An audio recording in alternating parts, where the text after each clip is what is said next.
This is the beginning of a already horrible start to the podcast. If you had any expectations, lower them, lower than normal. Normally, this isn't a great way to spend 2 hours. This is like going to be bottom of the barrel tonight. I have a feeling. I think it'll be a good one. I'm pretty sure. Oh, really? Well, Mike is positive. Mike is coming out of the gate like a champ. The topics discussed on this podcast will energize and excite you to go forward in your business. Maybe not. I don't know. Maybe. So, I've talked about this job before. So I went to look at this job where this guy had a bunch of pavers that he took from his boss's house when they were bashing the house down and then transported them to his own backyard. Normally, I'd be like, whoa, red flag. I'm good, bro. You think all the value in the patios in those pavers you got for free. So I don't want to.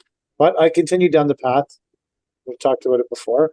And so we got to the point where they emailed and said, yeah, go ahead. We're going to do the job. It is what it is. It's going to be great. Okay. Kelly sent them a contract. They said, we don't like this. We don't like that. Change this. They were legitimate beefs because there were things that they weren't in the contract anymore. And so they didn't want to sign for it. Legit.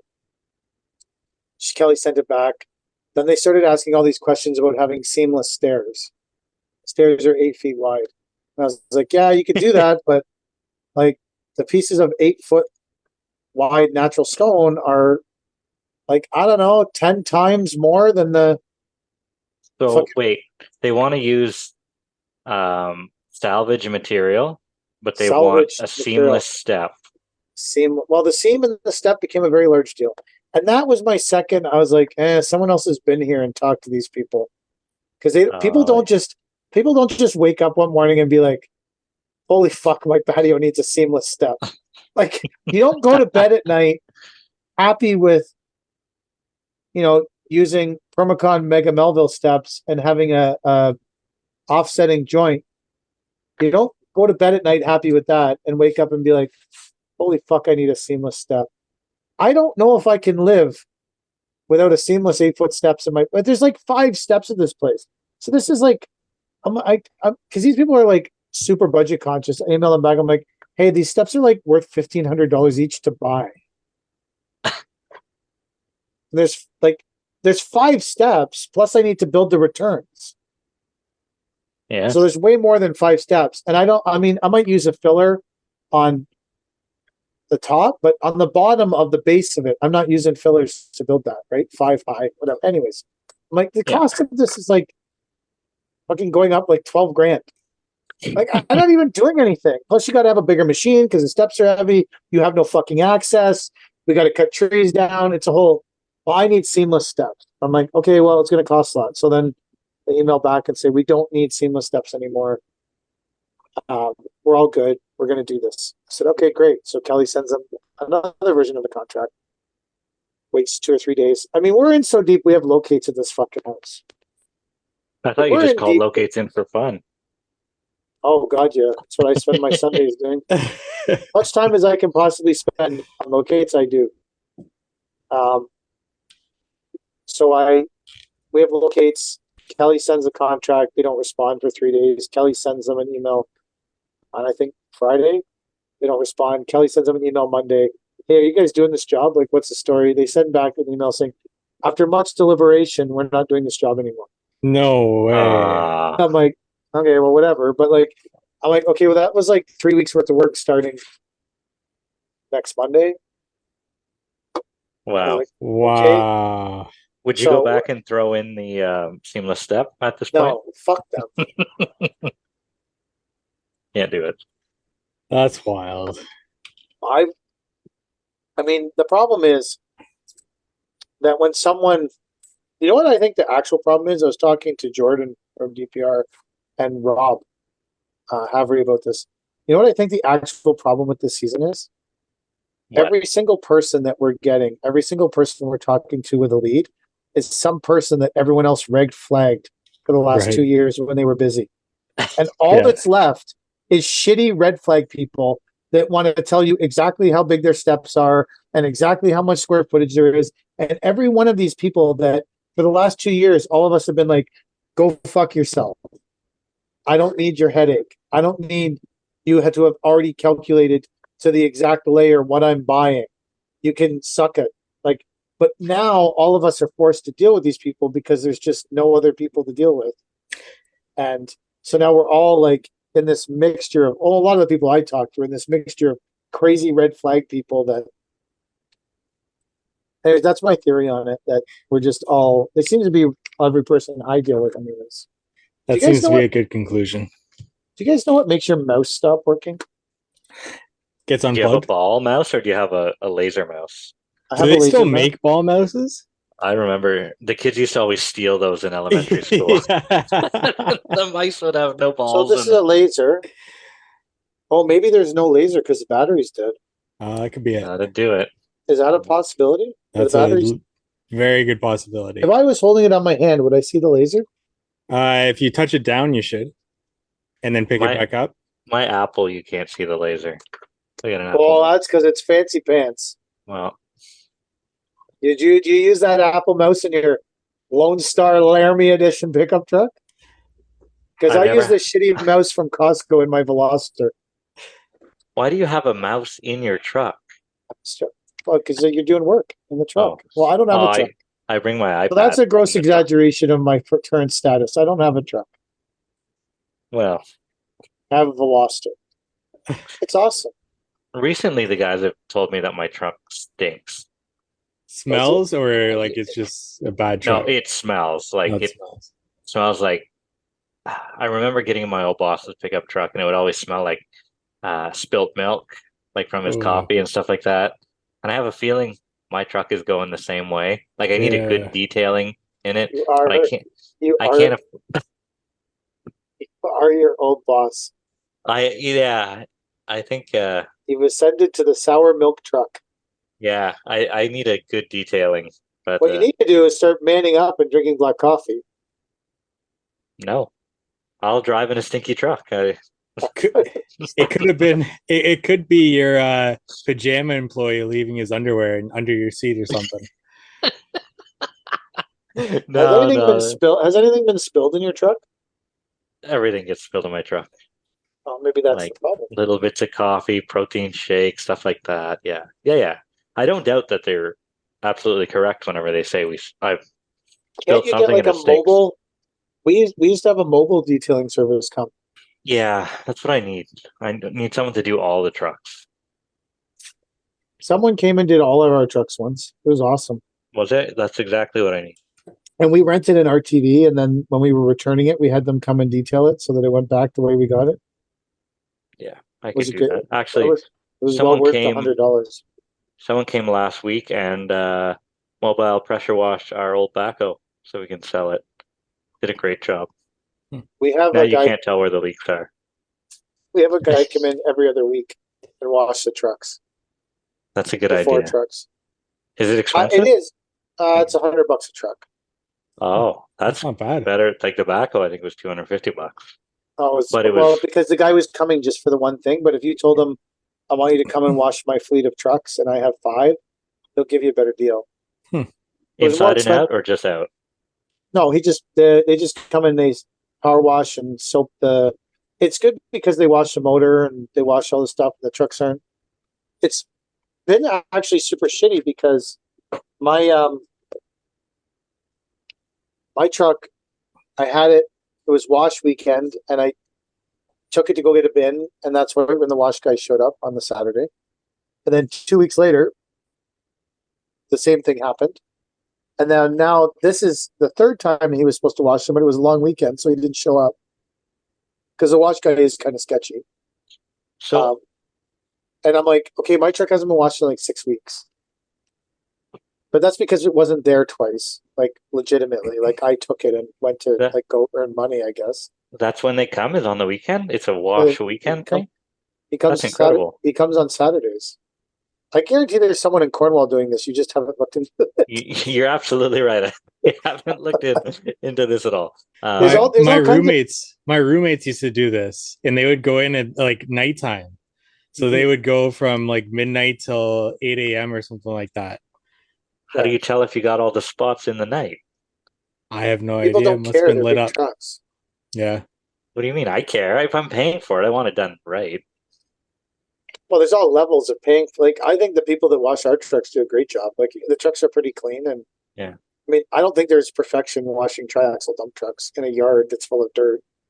True. Like, I don't think it's not like detailing a Lamborghini. Hey, listen, I haven't been to CMG University, man. I just have trucks. I have no Lamborghinis, no fucking Corvettes. I got fuck all. So I'm just, if I had those things, I would have a higher expectation of the detailing. But when a guy's showing up on a Saturday afternoon at 3:30 to power wash my 4 trucks in the yard, I'm just happy that motherfucker's there. I'm always afraid he's going to blast off the decals. That Is hasn't that happened. unreasonable? Like an unreasonable fear to have? No, I I've, think that if someone wanted to, they could. But I yeah, don't think it's advantageous for the power washer to do that. So I think true. they also have a healthy fear of it. You're right. Probably a I'm bigger gonna fear than yours. I'm gonna call this guy tomorrow and ask him to put me on the program, the 2 week program, or the bi-weekly It's program. like biweekly grass cutting. Yeah, Ask him if you could put a card down. Card What do on they call file. that? card on file. Card on file, baby. Ask Card him on file. if you're in his route. Do you think do you think they'll grease machines at the same time? I don't know what services the power washing people in Cornwall offer. Hmm. Maybe. 'Cause that would be something too. I would sign up for that. That would be an upsell if you could grease my machines while you're at it.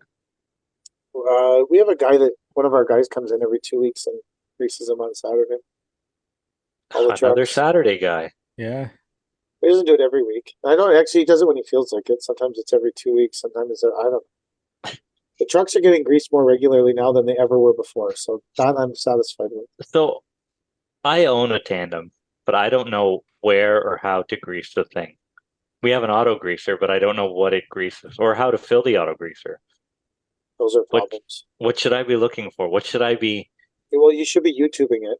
Okay. And then that would Yeah. give you some exact instructions on how to use the auto greaser, I think, and then how to fill it. I think you buy the grease in a pail and then you just, You just plop it in there like and you can follow the lines. Like there's grease nipples all over the trucks. So we have some Really? trucks that don't have, we have a couple trucks that have like a grease station under the fender and there's like 7 or 8 of them all lined up. And then the lines go all over that side of the truck to all the steering components or whatever. Well, then we have some where you have to climb under them and find every grease nipple and grease them. wow. And that's just so that the box goes up and down? Like how many grease points Oh, are on? there's like I don't know, 100 Holy shit. That's more than a backhoe. drive shafts, fucking steering components. When was the last time you greased your tandem? Never. I tell them to do it when it goes in for a safety. We also do it whenever we change the oil. It Yeah. depends what you're That's doing right. with them too, right? Like if you're running gravel pits where it's super dusty and super dry, it makes a big difference. Okay. It also Well, clogs all the filters and I know what I've got to do this week. if you look at like all the U joints and all the shit, all the steering components, fucking grease nipples everywhere. I'm going to take it to someone because I feel like this is a problem that needs delegation. Do you guys not have a mobile? You should get a mobile mechanic. We You need a shouldn't. Brad. You need a We need a Cornwall Brad. We absolutely do. See, I- Cornwall Brad would come on Saturday and do all this for you when all the equipment's sitting too. That's exactly what I need. I need a Cornwall Brad. Maybe Brad could start a Cornwall division. The Send them problem my is way. If there's you no can't work down there, there's work up here. the problem is you can't replicate the Brad. That's it. Yeah. You can replicate the truck, you can replicate the sticker, you can replicate everything, but you can't replicate the Brad in Cornwall. Well, maybe you can. Have you looked for a Cornwall Brad? No. What do you advertise? I Looking guess for you a could just Brad. looking for Cornwall Brad. I need a don't know. Cornwall Brad. I don't know. Like these are all things that happen. Like I guess though, when we first started, we didn't have all these things happening. But see, like little things like this that fall in your lap make you a better landscape company and give you an edge over some of the competition. But it's just you falling ass backwards into luck for some stuff, right? Or having a connection with So this.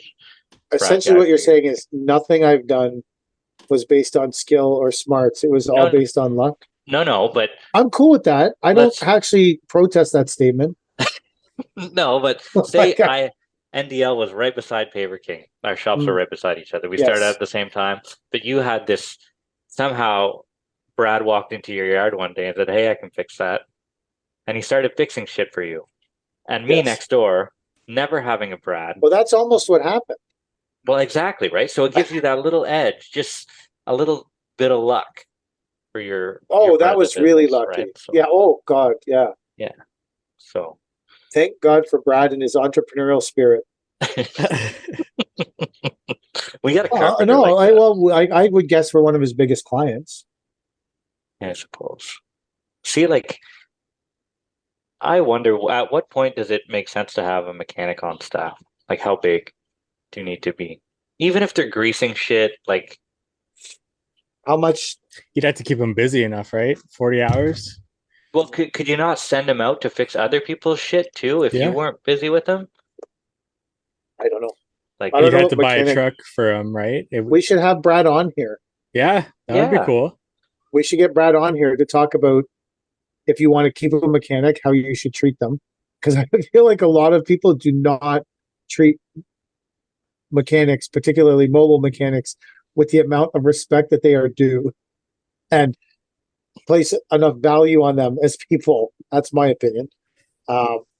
We should have Brad on to discuss how to find a mobile mechanic, hang on to a mobile mechanic, how to treat a mobile mechanic, How to grease the triaxle. how yeah. to grease a traxel, how to fix almost anything that we own. Does Brad If have someone, employees? no, he Oh, no? just has Brad. I think Brad would like to have employees, but I think again it's hard to replace Brad. Well, I think he should be passing down what he can do because he seems to be. Chad, you look like you're an Is angel. it the sun? Is it Are you like Black Adam? You look like you're Black Adaming it in the pyramids. what's Black Adam? It's Mike knows. Come on, Yeah. Mike. You know who Black Adam is, right? Yeah, I got a Is that- card here somewhere of him. Mike has a racist Black thing? Adam card. What is- No, it's like He's a superhero. the superhero. It's a compliment. The Rock played him in a movie. Yeah, Well, he's I actually an anti-hero. You could debate whether he's a superhero or not. that's true. That's part of the controversy of the whole movie. Yeah, My cord won't reach the. Give me one He's second. also a fake Shazam. yeah. Well, There's he a lot should of be. Yeah, he should be fighting Shazam. That was the whole controversy that The Rock wanted to fight Superman. The Rock wanted to be in a movie with Superman. That was the huge controversy. But he wasn't in a movie with Superman. I know, but he was really pushing hard to. And then that's where DC kind of forked there. Now it's like under James Gunn, but The Rock was making like a big push to be the head of DC there.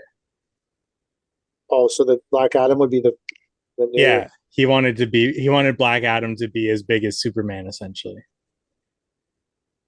Not that anybody cares about this conversation at all. I think there's people who do. I care Yeah. about it. I see. I think it's an important conversation. Did we get any voicemails with these important conversations? We have a voicemail that we've had for about a month that we could definitely get to. And It's glad to see we're rushing to it. yeah. Chad, that's a good look for you with the sun there. Yeah, you look great, man. It's a good look. Chad, are you even listening? I'm just looking at an email for a job that we're supposed to be paid for, and How's that going? it's okay. There's no deficiencies as far as I know. It's been 3 weeks or 4 weeks or whatever. I'm just they want me to guide them through the maintenance schedule once they take over from after my warranty period. So do you have to cut the grass once? I'm gonna try and get away with not cutting the grass at all. How's that going to go for you? I'll let you know in a year. I don't know. So- Like it's some of the contracts we had used to be cut grass, like first cut is your responsibility. yeah. That was always a big pain in the ass It is a giant pain in the ass. because we're Like, not a maintenance company. Usually they don't hold you to it, you know. Like No, you get out the of- odd idiot who does. yeah. So we'll see. It's just like we planted thousands, or I don't want to say thousands, a couple hundred, like let's say 500 little whips, like I don't know, 90 centimeter trees and stuff like that. And we planted them in the existing vegetation, which is grown up to your knees or up to your Yeah. belt or whatever, right? And they're like, well, how do we find them all? I said, well, you either leave it be and don't trim anything, or you come back next week while we're still here and you stake them all out. They said, oh, perfect. We'll go get a bunch of stakes and we'll meet you here next week. And next week came and went, and they hadn't come once. So they can cut it if they want, and they can I mow it remember all one time we down. planted a bunch of little trees like that and people just mowed them all off. Yeah, I was like, well, good. Now there's no warranty here. yeah, that's what I'm hoping happens. Like I could Cut see these that. motherfuckers down. Yeah. Because they get choked out. Oh yeah. People don't maintain them. So Yeah. this is just the level of my life. I text Nancy and said, can you send me the square footage of McLennan, MCCLEAN in Ajax? She texts me back, do you mean MCCLARNAN? What do you think the fucking chances are?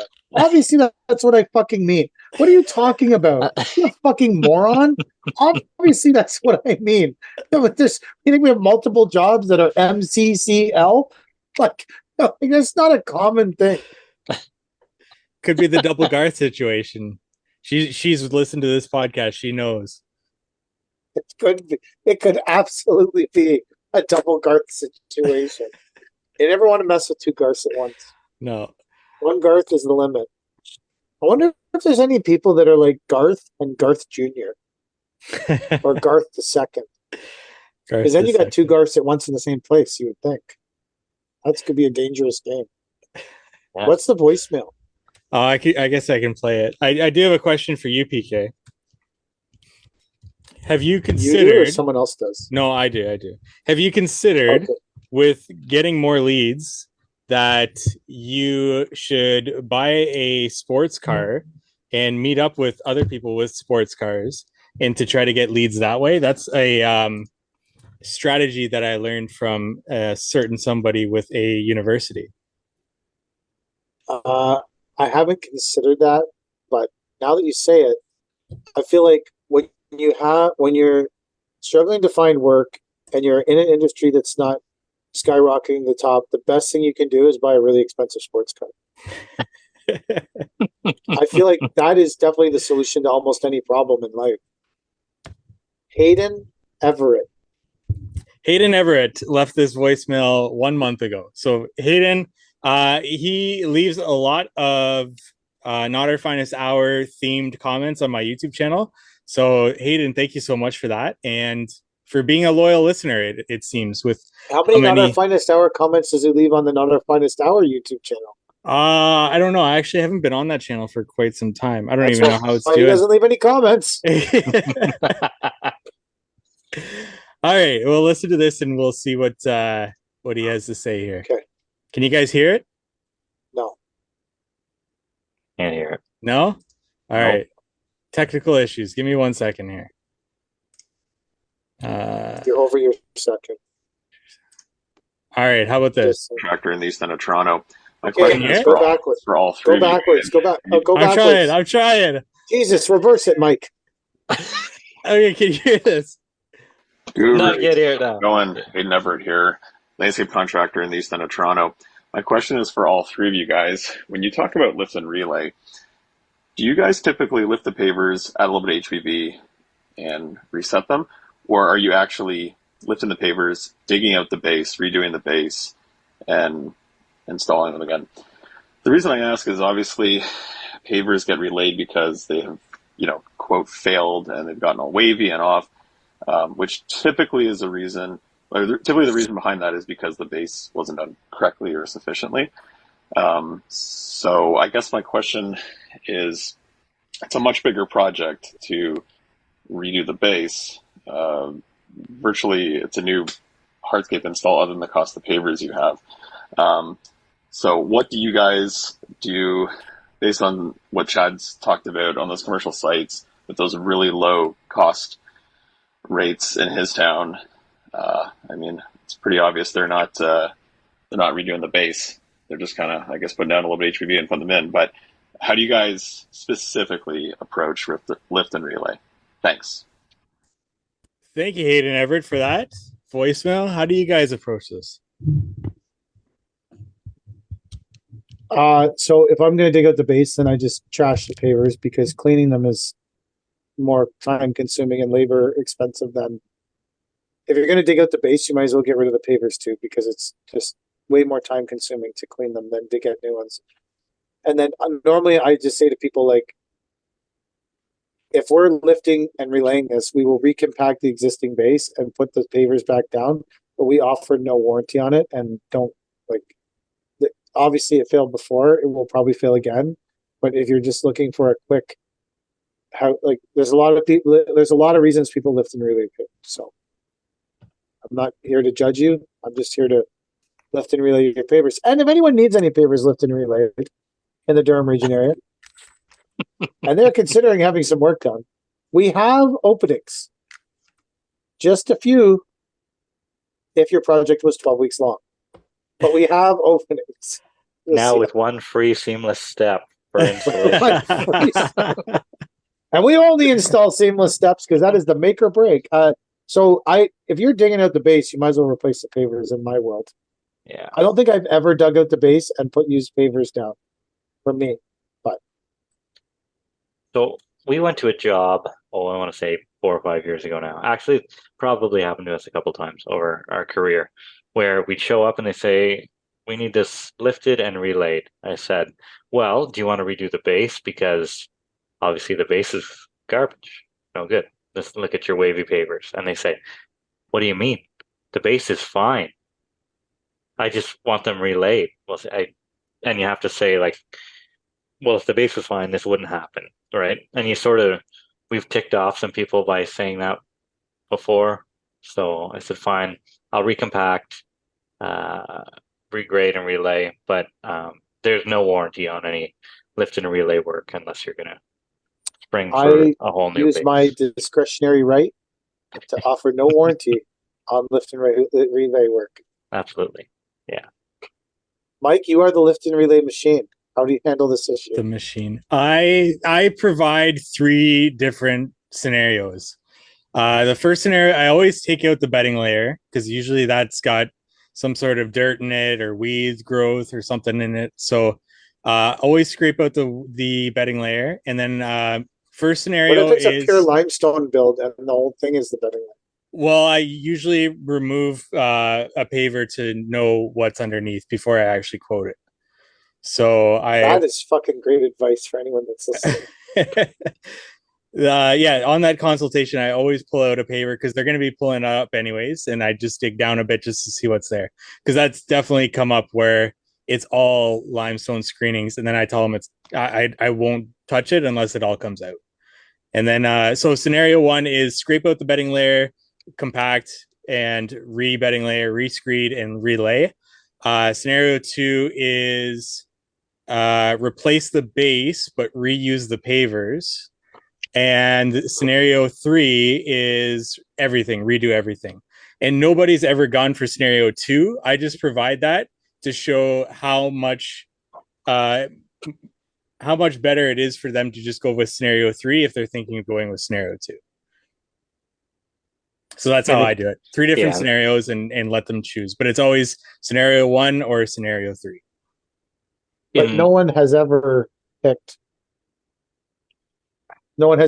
scenario 2 is what you're saying. Yeah, because I will always say scenario 1 has no warranty, and we don't have a warranty because just like you guys said, you can't warranty it because if I didn't do the base, I just can't warranty it. And it's probably going to look something like it looks right now in the same time period. If you want to redo the base, this would be scenario 2. And then if you want a whole new thing, this would be scenario 3. So that just gives them a good outlook of what it would look like if they chose either of those. I think that there is a possibility that you could have paver failure without the base being garbage. Like, what if they didn't put edging? Or yeah, have we talked about how the people next door to us got their pavers done and it's like the worst job ever? No. Yeah, we did. Have we? I don't know. Yeah, we talked about it last week, I think. Have we? Okay. Yeah, or the week before. But yeah. it's like the whole job's failing as every day I come home and I'm like, wow, that failed. Like we went away for 2 days. Like, and it was like seeing your kid after a week going, wow, you've grown so much. Except I'm like, wow, this has really failed more. This is crazy. The whole back patio is washing out. Like every time it rains, it's like pieces of the coat, like, because they, instead of building a wall, they just piled up a lot of A gravel and then put coping on it. And then now the coping's washing away down this, and just like, it's amazing to watch the driveway failing. Kelly was, had cut the grass and was washing the grass off our driveway, and she'd got some grass on their driveway, so she was washing it off. But they filled all the cracks with HPB and then just put a tiny layer of palmeric sand. So she busted it out, and the HPB started flowing all down the driveway. And she was like, "Holy fuck!" Stop it. It was better when there was just grass there. It's one of the worst landscaping jobs I've ever seen. It's awesome. I love it being next door to me. Makes me so happy. Have they asked you to come by, seeing that you have the Paver King logo? Well, they don't, like, we don't have, like, I drive the Veloster. Oh, okay. And so your neighbors have no clue what you do? No. You've never once taken a dump truck to your house? Why would they think it was mine, though? Because you're wearing a Paver King shirt. Do they never see you come home? I don't talk to them. You don't interact with them. We've had the same neighbors. We've lived here for 13 years and we've had the same neighbors. And actually, when I got home, one of them was in our swimming pool and came out of the house and walked around. And I'm not 100% positive what her name is. She was in your swimming pool? Yeah, she did point out to me as I was in the driveway on the phone that Kelly had told her it was okay to jump in the pool. And I said, well, none of us ever use it, so feel free to jump in there whenever you want. Because you're getting, at least someone's using the goddamn fucking pool. So I was happy she was in the pool. She could use it every day. But I don't, and I definitely 100% don't know her husband's name. And they've lived there for 13 years. They're very nice. They just say, yo, brother, what's up, chief? Like, I don't, like, they may know my name, they may not. I don't know. And the neighbor on the other side, he's lived there for at least 6 or 7 years. And I have no idea what his name is. His wife, I definitely don't know her name. I try not to communicate with people. It just leads me down a bad path. And I definitely don't tell people that I do landscaping. As that is like, try really hard not to do that. Because then people want you to do something. Have you guys ever used pavers as caps? No. Yes. Yes? I've used Brussels XL as a cap. Oh, okay. Brussels XL makes a nice cap on a dimensional wall. Okay, more Especially so if you want it to be color coordinated. Is Brussels a tumbled thing? Yeah. Yeah, I did it once with the tumble paver on a little landing. What's the difference between Brussels XL and Brussels dimensional stone? You'd use it as a fucking cap on a set of stairs. I don't know what Brussels is at all. It's a Unilog product. Yeah, we don't it's have like paleo pavers. Okay. Yeah. It's got no bumpers on it. It's got it's like a Manchester. Okay. We're having a big debate. Someone's saying they don't make the Manchester wall no more. I haven't seen a castle block style wall in quite a few years. Yeah, I don't think they make Manchester anymore. It was a great product. Down the fucking drain. Down the fucking drain. Isn't that the standard for the industry? What? They always take the good products and kick them out the door? They definitely take the colors everyone likes and fucking boot those motherfuckers. Yeah. And that's not that would have ever happened to me, but it's like great when you're a rep. And they delete some color. And then every fucking supply yard calls you and he's like, that was our highest selling color last year. What the fuck are you doing? And I'm like, do I look like I make that decision? You think I woke up today and was like, hey, you with your supply yard, I'm going to fuck you over and take the highest selling product I have and not make it anymore in your yard? You think that's what I woke up and decided to do? I think people are so fucked up, they think that that's true. It's like when someone's freaking out about you, about when they, like, if you're putting a tree in front of their house, they're like, well, I don't want a fucking locust tree. And I'm like, well, I don't know. Like, and they're screaming at me. I'm like, you think I woke up this morning and was like, you know, house 27 on double MC double L McLennan or whatever. You're getting a fucking locust, motherfucker. You better like it. Because that's what I'm bringing today. I'm only bringing locusts. No, I just say, do I look like, if you're talking to the person who's physically installing the stuff, they have absolutely no choice in what they're doing. I love when they hand you their phone. Like they have someone from the city on the phone and they hand it to you. Yeah. Like you're gonna solve the problem and give them a completely different tree right then and there because they have someone important on the phone. Yeah. Like I don't want your fucking phone, guy. Like I don't want you to hand it to me like a fucking slice of pizza and have me talk to this guy on the other end. Like I got the list, I'm gonna put in the trees that are on the list. I used to tell people to sort it out later. Sort it out I later. used to tell people, oh, the town comes and switches trees for people all the time. Don't worry about it. It's not a big deal. And you get $500 to switch a tree. And then you'd go back like a year later because one tree died, and you'd be like fucking pulling it out, and they'd come to their house and go, the town said they can't switch the trees. You're a liar. I'm like, well, I got the job done. Yeah, I lied right to your face, bro. Because I don't care about you. Because you're some random person in Ajax with a. I remember there was one person in Ajax who was like, town of Ajax person that was like, do you know who I am? I'm like, no, I don't really fucking care. This tree's going in today because it's like Friday of the long weekend, but I want to leave. So this tree's going in. You start this out on Tuesday, you stupid fuck. Bang, hung up on them. That was a phone call for sure to the office. On a good day, back in the day when I was a mean person, we used to get at least 3 or 4 phone calls a day to the office about me. Zero fucks were given. Hotline. Oh, fuck yeah. 0 fucks were given. But then have you ever? He would just say to them, if I take him off the site, the project probably won't get done as fast. He would be like, oh, but I know he's a fuck. I remember one time we were on a site and we were digging with an 8-ton excavator, a trench that was as deep as it would dig. And there was like sock pipe around the foundation of the building. And it wasn't even in clearstone or anything. And as we were digging and I was looking down, I clipped it. And the super went fucking nuts. And I was like, yo, bro, that's not even against the building. It's like 3 feet out from the building. How the fuck would I know that pipe's there? And the guy said something else to me. And I thought he was French. And I climbed out of the excavator and grabbed a shovel and started chasing him, screaming at him about, potentially might have been screaming about him at about how he was French and he needed to get back to his own country. Potentially that might have happened. Only to the point where the guy actually got in his truck and left the site and didn't come back for 2 days because he was scared and he was the site super. And all to find out he was actually from Romania. Wow. And he was a nice guy. And then we became pretty good friends after that. Oh, wow.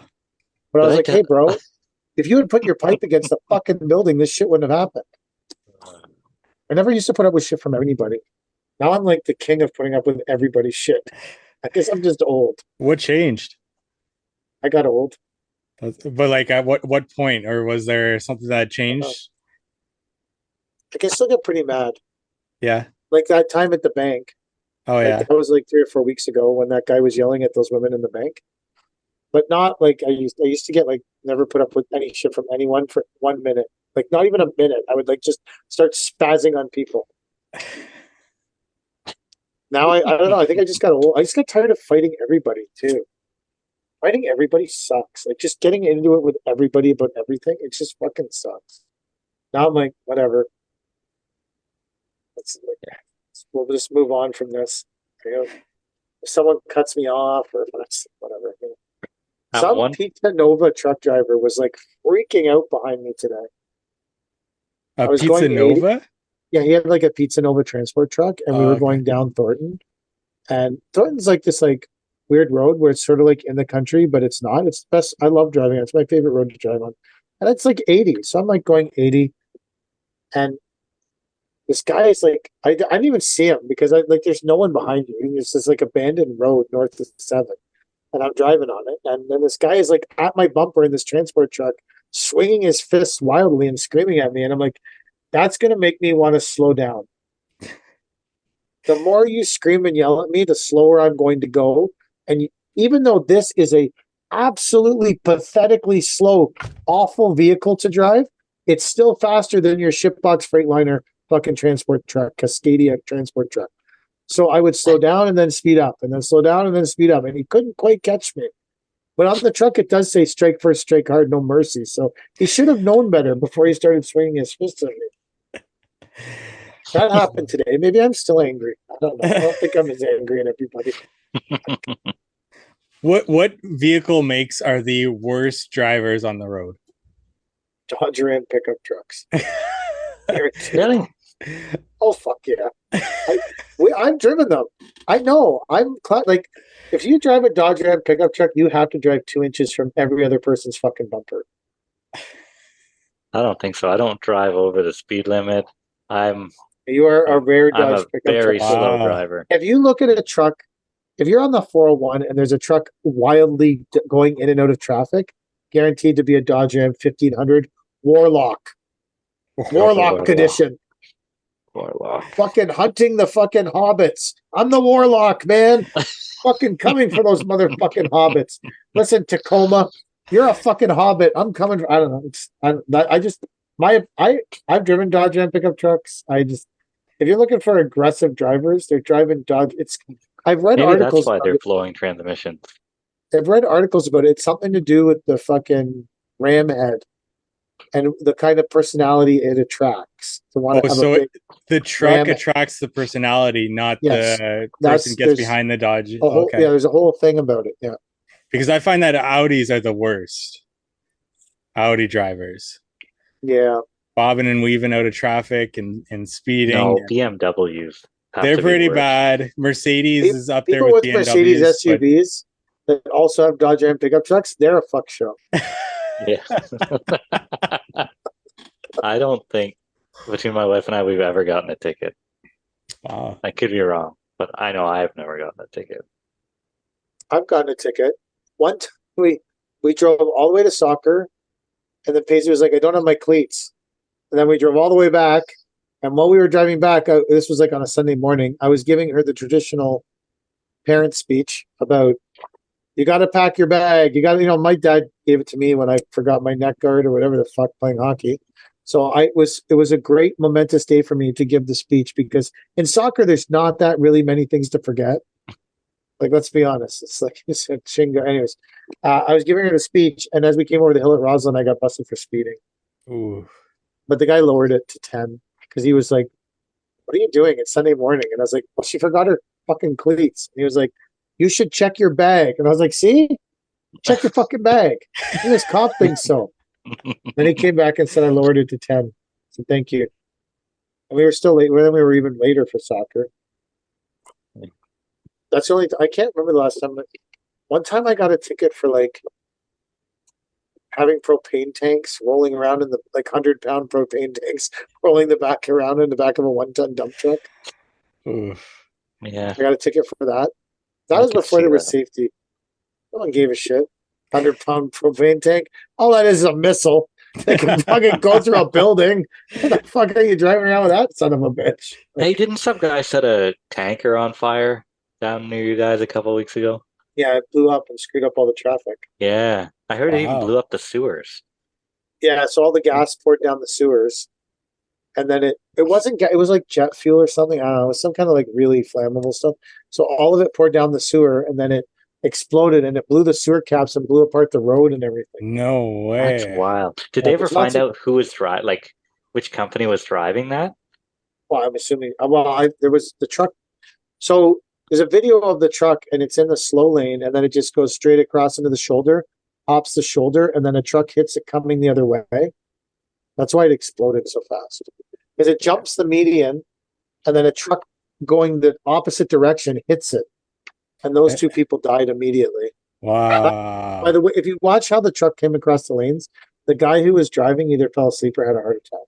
Right. I think I saw that. It just immediately swerved left, right? It just goes right. Yeah, it just immediately. And so it hopped the lane. Then the truck drove through it, and that truck exploded. And then 2 cars got covered in gas.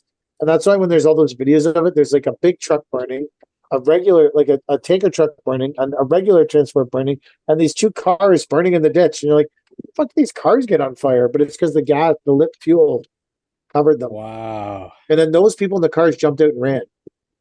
There was some guy on the bridge, and the flames came up around the bridge, like he was in the fucking movies. Insane. Wow. Yeah.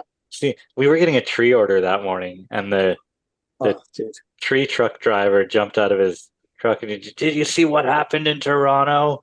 And he was playing on his phone and showing us videos as the guys were unloading the trees and Did stuff. we talk about this last week? No. No.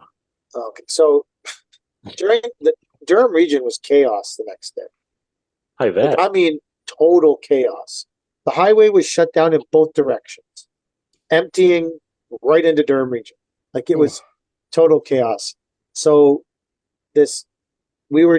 Cody had a pool dig going on, but it was like a homeowner. I swear to God, we talked about this. I guess we didn't. You guys haven't heard this story? No. Other than the garbage in the bin. No, this is a different. This is a different story.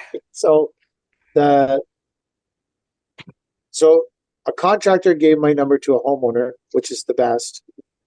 And I promote any contractor that's listening to this, does business with this, please give my name to as many homeowners as possible so that they can order bins from us too, because it's the best.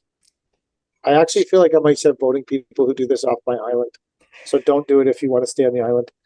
Anyways, the homeowner was dealing with the bin situation because originally to dig the pool, he had hired someone with a dump trailer to haul the excavation from the pool away. Is he related to anyone in Cornwall? But this is one of those services where they leave the dump trailer in your driveway and then they come back for it at a later date. Ooh. So he concluded pretty quickly that he needed 2 bins to dig the pool. So 5 bins later, they were still digging the pool. And by hand?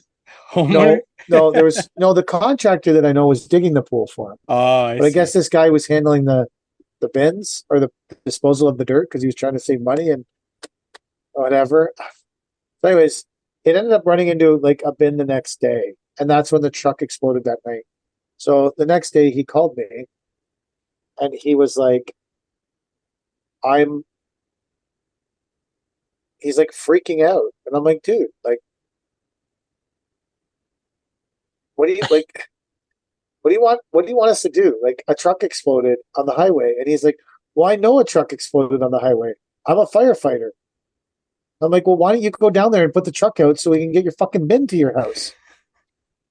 And then he launched into this big thing about how the fire was out, and now it was the police's fault from the traffic. And I was like, "Oh my God!" I was like, "Dude." It was like he was just upset because he couldn't get his last bin. Or I have a crew standing there doing nothing. I'm like, I have a truck caught in traffic where I'm making no money. What do you want me to do? Like, I agree with you. No one wants the bin at your house more than me because I don't collect any money from a truck with an empty bin sitting in traffic. Contrary to popular opinion, there's no money in that. Like, we're not aiming for that as a service. So, anyways, I had said to this guy that, and then he started saying it wasn't their fault. That it was the police's fault. The highway wasn't open yet. And I was like, wow, shuffling the blame off already. So whenever you have a truck stuck in traffic and you're running hourly, who pays for that? The client? Yeah. That's part of the risk. So we did a pool fill last week for a couple of days. And the guy's like, "Oh, okay, I have this much 11,000 gallon or whatever pool that he needs to fill." And I said, "Okay, well, like, we're not the most economical option. We can only take like 2,000 gallons at a time, right?" And he was maybe 20 minutes from town, and then you have to fill up in town. So round trip, it's probably an hour and 15, an hour and a half. I'm like, "You should hire a bigger truck." And he goes, "I can't get a bigger truck. They can't get to the back or whatever." Okay, fine. Sent the guy. After 2 half days of filling up, hit the guy with his bill. It's 11 hours worth of water truck time plus the cost of water, right? He goes, great, so $900. I'm like, no, it's twice that. Like, oh, well, told you we weren't going to be the most economical option. You still want us to do it anyway. So Oof. that's, I mean, So why was it twice that? Because it was 2 days, 11 hours a day? no, two 5.5 hour days, half days, Oh, okay. right? 2 half So, days. and when I broke down his bill through tax, he's like, oh, great, $900. I'm like, no, it was hourly. He thought it was 5.5 hours, but it was actually double that. So, anyway, So this is my theory, because I've run this game lots with different people. If you hire the trucks hourly and there's no traffic and everything works out perfectly, then you'll probably win, right? And you'll probably win hard because I'm not taking any risk. There's no risk in me sending the trucks out hourly. I've done the calculation. I know how much money they make when they work by the hour. There's no risk in it for me. So that's like hitting a single for me. Sending trucks out by the hour, you're going to hit a single every day. You're eventually going to get home. You're going to make money. Trucking hourly is a good steady. You're making money on that truck over a whole year sending it out. When you haul by the load, it probably I'm a bit more expensive by the load. But when there's traffic, when the truck gets stuck, when it takes a long time to load it because you're loading with a fucking tiny skid steer instead of the 30-ton excavator you told me would be there, like all that stuff becomes my problem. So if I'm taking all the risk, then it's risk reward game, right? Like if you want to do the trucks hourly, if you want to build it for the trucks hourly with a dump fee, that is going to be your absolute best way to get the lowest price. But on the flip side of that, you could also end up with the highest price ever because if your machine breaks down or like we've done it by the hour where someone's loading with like a tiny machine that takes 3.5 hours to load the truck. Well, you would have been far better to do it by the load then because I wouldn't have allowed that kind of loading time, when I'm doing pricing it out. So there's two ways of thinking. Like if I was a contractor doing something, I would say to myself, like, I'm not a rolling the dice kind of contractor. I would say I have 10 loads here. It's $450 a load to get rid of. I know it's $4,500 to get rid of that. That's what I'm going to book. That's what I'm going to say. But if you're a risky contractor, you could say, oh, if it's a close dump, they might get 5 loads a day. Maybe I could do it for $2,500 or $3,000 or whatever you think you could possibly do it for. Then maybe that's how you roll the dice differently. But for me, I'm the kind of person that wants to understand my cost and not roll the dice. I've had that debate. Sorry. What's the protocol then whenever someone says, okay, do it by the load or whatever, and then he shows up with the tiny shovel instead of the 30-ton that he said would be there? All of a sudden, your whole fucking agreement goes out the window. I usually stick it out because most people aren't trying to fuck you and something happened and whatever. Yeah, but you shouldn't lose because they got it wrong. Something happened. But that's the risk you take. Like, so maybe that day by the end of the day, I would have been made the same as if I worked hourly. Or maybe like trucking's a hard game and the clients are.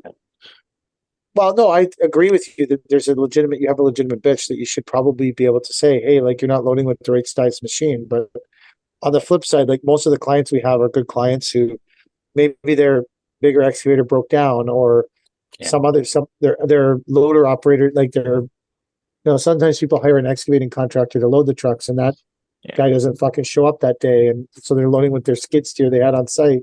Yeah. If you look at the overall relationship with a client, more than likely, so that day wasn't great, but in general, they're probably like, if it's a repeat client, they're probably an organized person who, we have clients who take the trucks all the time. And then one day randomly, they fucking kick it after 4 hours.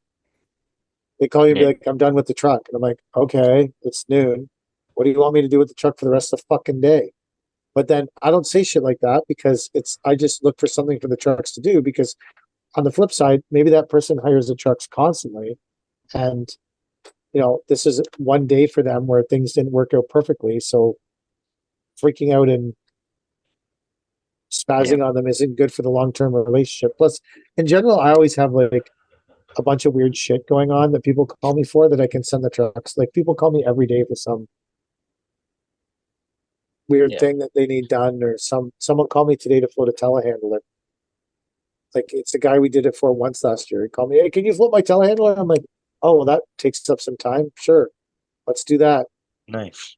You know, like it just trucking's a. It's weird because like when you have a limited amount of work for your landscape crew, you're nervous and scared and full of anxiety.